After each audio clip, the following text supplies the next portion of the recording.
صغیر پاک و ہند کے سب سے بڑے پلے بیک سنگر محمد رفیع کی زندگی کی مکمل کہانی، کیسے ایک فقیر کو گاتے سن کر مذہبی گھرانے کا بچہ موسیقی میں آ گیا، شہرت کی بلندیوں پر کیسے پہنچے، کیسے استاد سہگل کی غیر موجودگی میں گانے کا موقع ملا اور ایک کمپوزر نے آپ کو سنا، یہ کیا واقعہ ہے، لتا منگیشکر کے ساتھ کتنا عرصہ کام کیا اور کس چھوٹی بات پر بڑی ناراضگی بنی، دوبارہ صلح کیسے ہوئی، اور سب سے بڑھ کر اہم بات، خانہ کعبہ کا دیدار کرنے کے بعد کیوں اچانک سے فلم انڈسٹری میں گانے اور بھجن گانا چھوڑ دیے، نعت خوانی کی طرف کیسے آئے اور یہ سلسلہ کیسا رہا، یہ تمام داستان اہم ہے، سب کو چونکا دینے والی ہے۔ انہیں جاننے کے لیے ویڈیو کو اینڈ تک دیکھیں، لیکن اگر آپ ہمارے چینل پر نئے ہیں تو چینل کو بھی سبسکرائب کر دیں۔ یہ ذکر قیام پاکستان سے قبل اندرون لاہور کا ہے، جب روز صبح سویرے ایک انجانی آواز ایک 10 سالہ محمد رفیع نامے بچے کے کانوں میں پڑتی اور اسے اپنا تعاقب کرنے پر مجبور کر دیتی۔ وہ آواز اس بچے کو اپنی جانب کھینچتی اور وہ اپنے گھر والوں سے نظر بچا کر اس کے پیچھے دور تلک نکل جاتا۔ وہ بچہ بڑا ہو کر موسیقی کے جہان کا عظیم پلے بیک سنگر بنا۔ وہ اپنی زندگی کے آخری ایام تک وہی گیت گاتا رہا جو بچپن میں اس فقیر کے پیچھے چلتے ہوئے سنتا اور اس کے ساتھ گنگناتا، جس گیت کے بول کچھ یوں تھے: کھیلن دے دی چار نمائی، کھیلن دے دی چار، کھیلنے کے دن چار ہیں، کھیلنے کے دن چار ہیں۔ یہ بچہ محمد رفیع تھا، جسے دنیائے موسیقی کا سب سے بڑا منفرد اور سریلا گلوکار تسلیم کیا گیا۔ محمد رفیع کو گیتوں کا بادشاہ کہا گیا۔ محمد رفیع کی زندگی کی اگر ناظرین و سامعین میں یہاں پر بات کرتا چلوں تو اسی سے قبل میں تھوڑا بہت آپ کے سامنے یہ پیش کرتا ہوں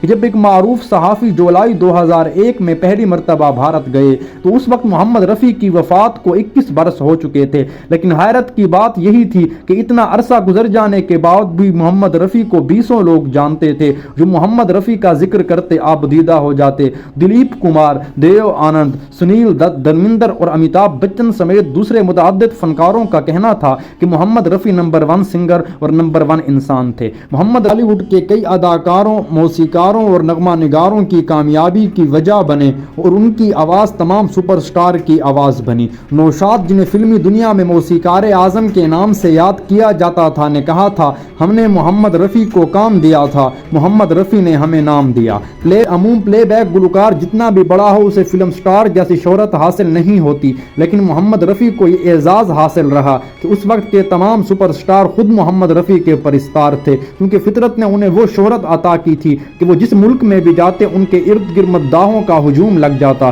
یوں تو بر صغیر میں بڑے بڑے نامور پلے بیک سنگر آئے، لیکن ایک خوبی جو خدا نے صرف محمد رفیع کو عطا کی تھی وہ یہ تھی کہ ان کی آواز ہر اداکار پر یوں جچتی کہ لگتا ہی نہیں تھا کوئی اور گا رہا ہے، اور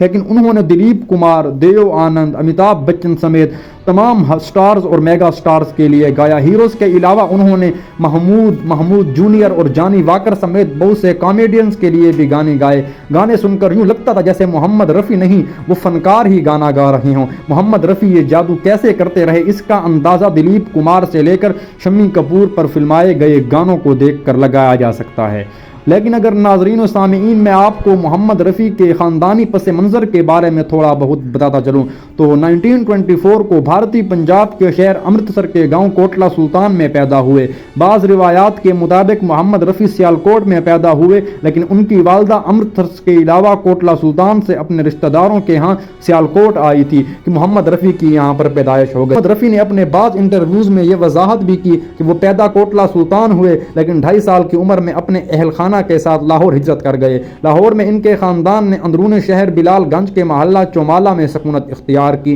اور یہیں سے زندگی کا ایک نئے سرے سے آغاز کیا۔ خاندانی پس منظر کے بارے میں بھی ایک تضاد پایا جاتا ہے، کیونکہ کچھ لوگوں کا کہنا ہے کہ ان کے والد زلف تراش تھے، جبکہ بعض لوگ یہ بھی کہتے ہیں کہ امرتسر میں ان کا ذریعہ معاش کاشتکاری تھا۔ لاہور میں تنگ دستی کی وجہ سے ان کے والد نے حجام کی دکان تو بنائی تھی، تاہم وہ دکان انہوں نے ٹھیکے پر دے رکھی تھی اور ان کے خاندان کا ماحول سخت مذہبی تھا، جس کی وجہ سے محمد رفیع نے کبھی سوچا بھی نہیں ہوگا کہ وہ ایک پیشہ ور گائک بنیں گے۔ رفیع 15 سال کے ہی تھے کہ لاہور کے نواح میں ایک گاؤں میں گلوکار کے ایل سہگل کا شو ہوا۔